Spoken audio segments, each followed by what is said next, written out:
नमस्कार साथियों, आज हम लोग एक महत्वपूर्ण विषय पे चर्चा करने के लिए इकट्ठा हुए हैं।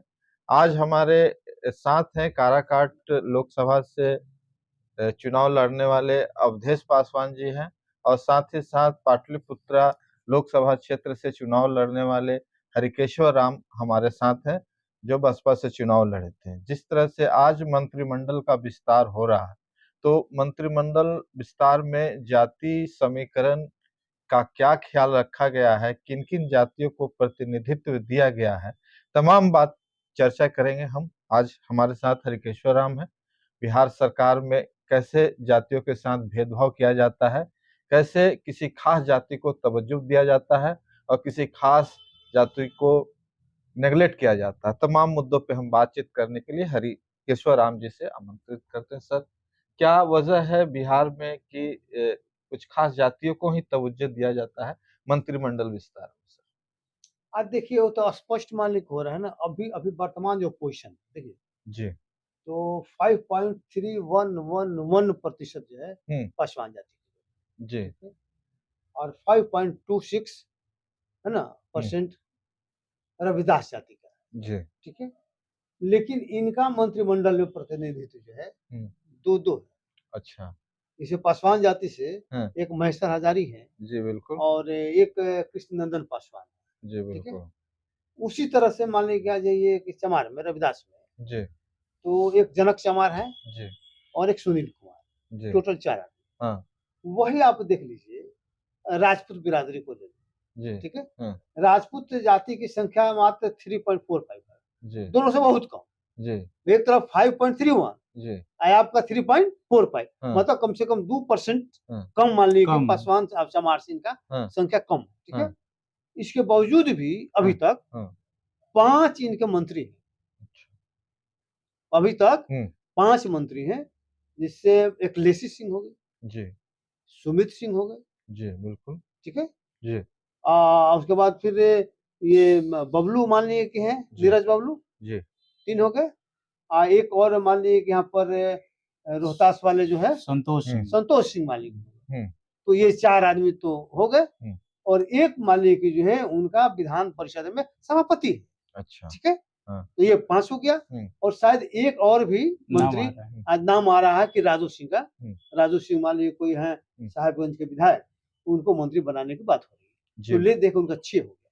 तो शेड्यूल कास्ट का जो पासवान जाति है उसे दुगुना मान लीजिए, करीब करीब 2% ज्यादा मान लीजिए पॉपुलेशन में है। चमार जाति उनसे 2% अधिक है, तो दोनों को मात्र 2-2 अंग अच्छे, मतलब समझिए कि इतना अंतर आना ये स्पष्ट रूप से दर्शाता है कि शेड्यूल कास्ट के प्रति ये सरकार का नकारात्मक रवैया है। सरकार प्रतिनिधित्व नहीं देना चाहती है, अगर देती भी है तो नाम मात्र के देती है और नाम के लिए देती है, उनको तो प्रतिनिधित्व नहीं करने देती है, उनको तो सक्षम देना प्रतिनिधित्व से भी दूर रखती है। ये सीधा संभालिए कि मंत्रिमंडल का जो आपने चर्चा किया वो मैंने बता दिया। जी, अवधेश जी क्या कहना है आपको इस बात पर? नहीं, ये जितनी सारी बातें हैं तो सर तो पूरा क्लियर करके उन्होंने एक-एक चीजों को बात कर दी है।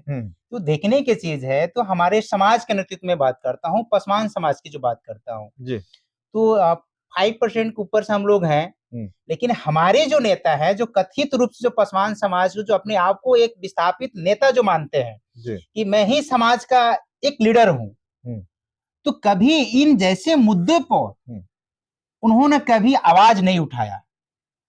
सिर्फ वहां पर सिर्फ अपने आप को एक गुलामी कहिए चाहे जो भी कहिए, सिर्फ हमें अपने आप से मतलब है। ये देखने की चीज है कि आंकड़ा है कि राजपूत समाज की जो मैं बात करता हूं उसमें 6 मंत्री हैं और पासवान समाज की बात करते हैं तो 2 मिनिस्टर हैं।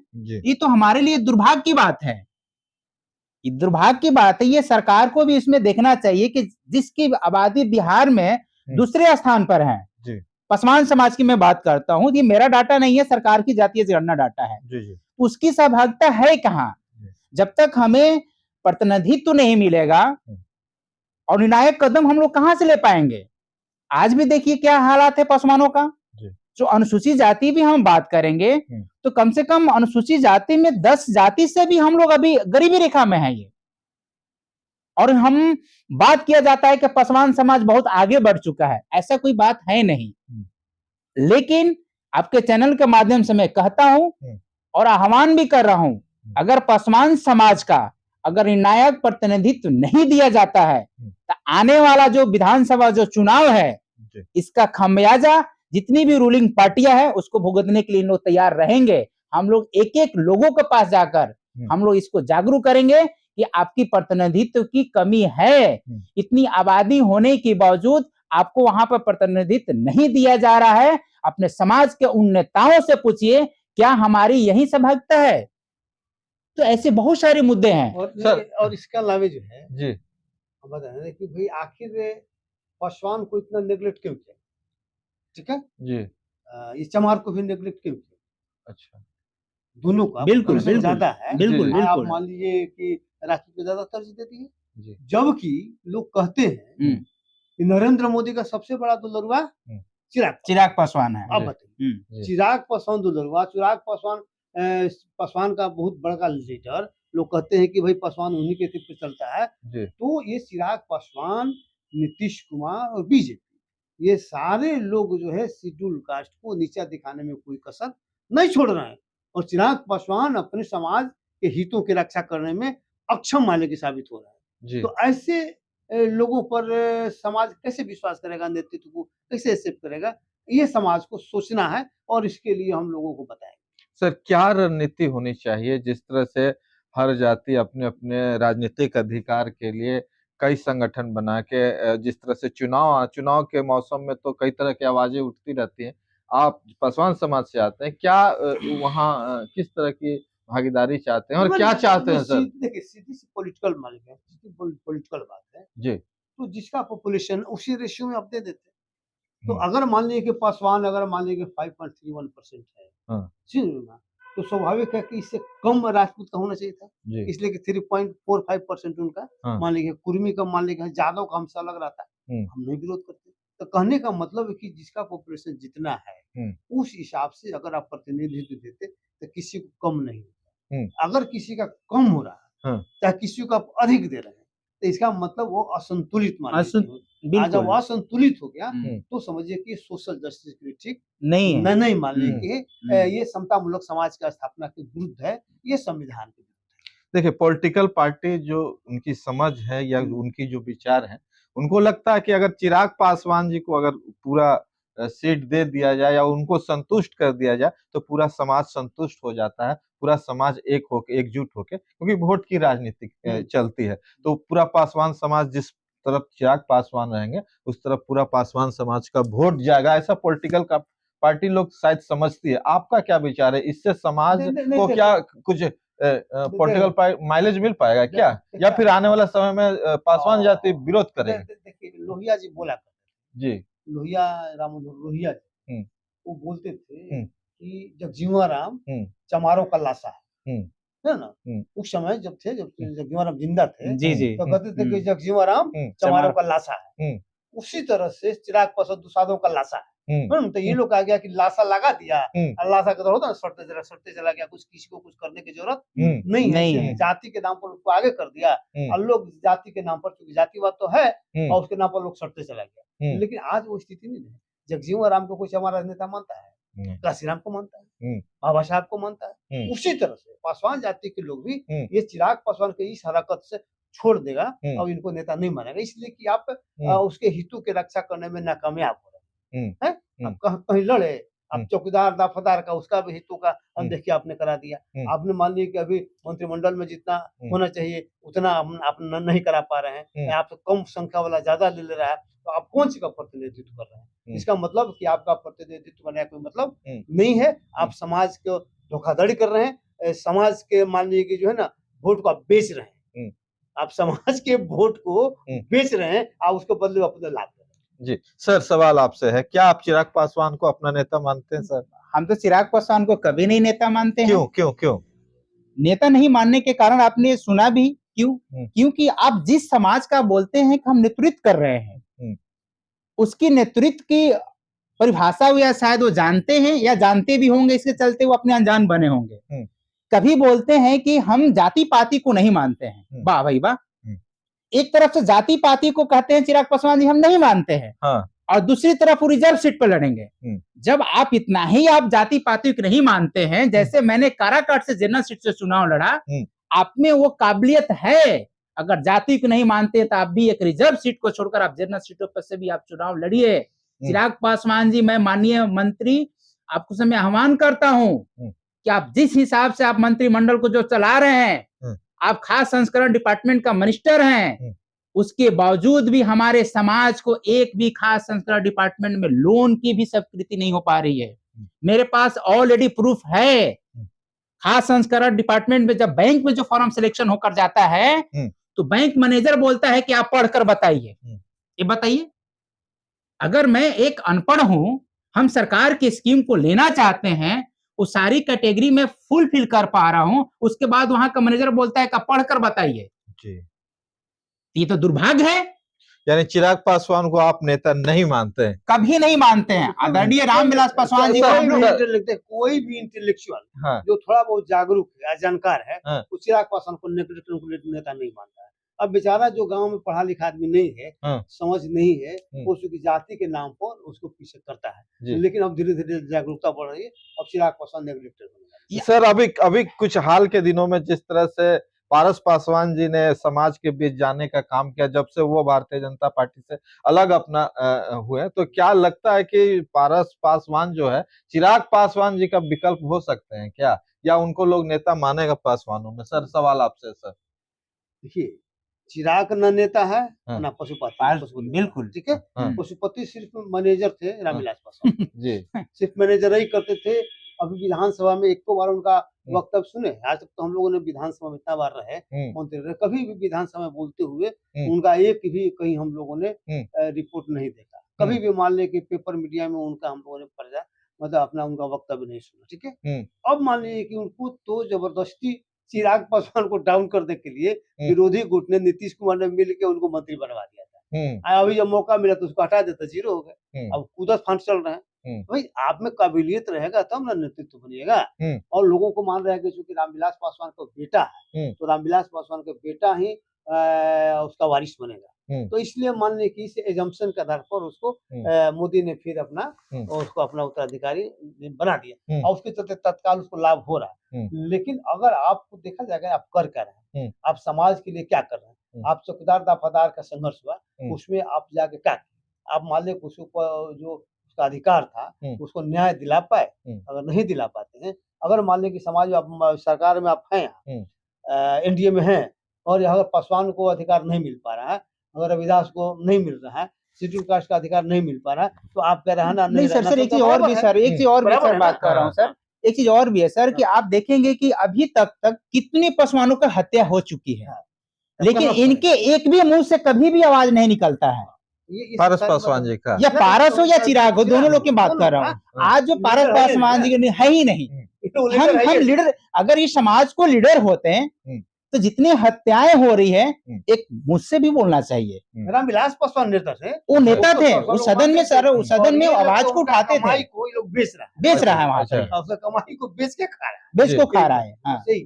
सर, अब जिस तरह से रामविलास पासवान जी के जो वंशज है, रामविलास पासवान नहीं रहे, क्या बिहार में या पूरे देश में पासवान समाज को ऐसा लीडर तैयार करना चाहिए, ऐसा नेतृत्व आदमी को देना चाहिए जो कि नेतृत्व करे और उनका हक और अधिकार दिला सके? कोई ऐसा चेहरा को क्या पासवान समाज को आगे करना चाहिए? किस तरह से वो सब सारी चीजें होंगी? देखिए, पासवान समाज इस पर गहन अध्ययन कर रहा है जी, और जो समाज के लिए जो लड़ेगा, वो समाज को सही दिशा में ले जाने का प्रयास करेगा, वो लीडर होगा। आज न कल समय लगेगा, क्योंकि अभी तो लोग रामविलास पासवान का विरासत को देख रहे हैं, और रामविलास पासवान का बेटा उसका, क्योंकि अभी तक का चूंकि जातीयता का जो है ना, यही बड़ा दुर्भाग्य है, परिवारवाद का दुर्भाग्य है, बाप का बेटा को ही उत्तरदायित्व मान लेते हैं। जैसे लालू जी का बेटा तेजस्वी, उसे एक से ज्यादा पढ़ा लिखा सरकार है, लेकिन उसको और सुनिए सर, आप सर जो बात कर रहे हैं कि आप लालू जी की जो बात कर रहे हैं सर, तो नीतीश कुमार जी भी तो पीछे नहीं रह गए। अब नीतीश कुमार का बेटा भी आ रहा है, तो कहने का मतलब लोग भी कम बदमाश नहीं। अब जो पानी पीकर जो गाली दे रहे थे परिवारवाद के नाम पर, तब सर इसको आप किस नजरिए से देखेंगे, जो समाजवाद को सबसे बड़े अपने आप को नेता मानते थे ये? खुद गड़बड़ है। तो कहने का मतलब कि देखिए वो चीज तो है, लेकिन उसके बावजूद भी लोकतंत्र बढ़ रहा है आगे, समय लगेगा। जब लोकतंत्र पूरा अपने पराकाष्ठा पहुंचेगा ना, तो इन लोगों का स्थिति खत्म।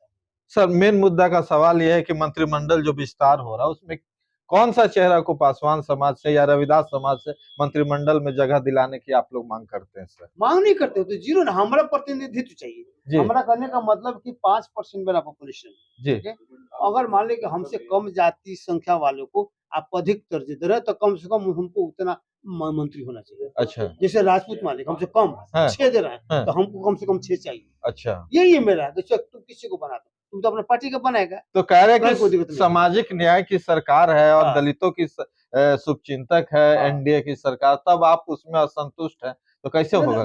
कहाँ से मान ले कि एनडीए का सरकार मान ले कि सामाजिक न्याय के प्रति वफादार है? कहीं से संभव लगता ही नहीं है। जो असमानता दिखलाई दे रहा है तो यह स्पष्ट होता है कि ये सामाजिक न्याय की विरोधी सरकार। यही तरह का लालू यादव का भी था, ऐसा नहीं है।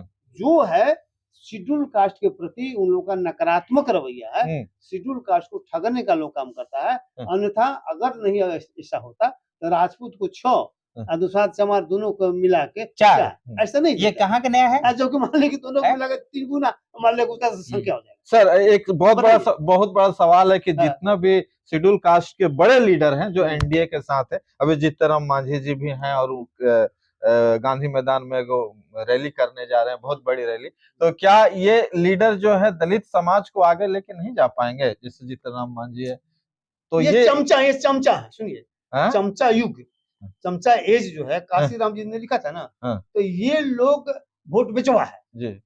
जिससे चिराग पासवान हो गए, ये मान ले मांझी जी हो गए, ये वोट बेचवा है। अपने जाति के वोट को बेचकर अपने कुछ हासिल मान ले करने वाले लोग हैं, तो वोट बेचवा जिसको कह सकते हैं ना। तो ये मान ले के दूसरे पर दबाव बनाते हैं, अपनी जाति को इकट्ठा करते हैं पैसा देके और उसको वोट को बेच देते हैं। मान लिया कि आज सर एक चीज और भी मैं बता रहा हूँ, अभी आप जो बात रैली की जो बात करें, ये आदरणीय जीतन मांझी साहब ने जो दलित समागम कर रहे हैं, तो उस समय इन लोगों का समागम जो कहाँ चला जाता है, जब दलित से महादलित किया गया, या तो उनको मुसहर समागम और रैली के नाम हम लोग देंगे।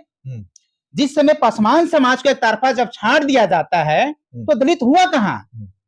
हम ये नहीं मानता हूँ, ये मुसहर समागम है, वो मुसहर समागम कर रहे हैं यहाँ पर लोगों का है बस दलित का ये समागम ये नहीं कर सकते हैं। ये जो नाम अब उन्होंने मिला के कहा जाए तो सरकार जो है कहीं ना कहीं दलितों को ठगने का काम कर रहे हैं, जिससे ये लोग वोट बेचवा का काम कर रहा है ना। ये लोगों को मान लीजिए जो ठग रहा है, समाज को जाके दलाली कर रहा है ये। और आपको और बता दूं कि आपके चैनल के माध्यम से 2025 में ये कथा कथित दलित जो दोनों नेता हैं, या चिराग पासवान हो या जीतन मांझी हो, समझ गए ना, तो जो इन लोग घड़ियालू आंसू बहाकर आते हैं। अभी आप उन्होंने क्या सुना होगा, अभी वो कह रहे थे कि दलितों को मंदिर में जाना नहीं चाहिए था पूजा करने के लिए।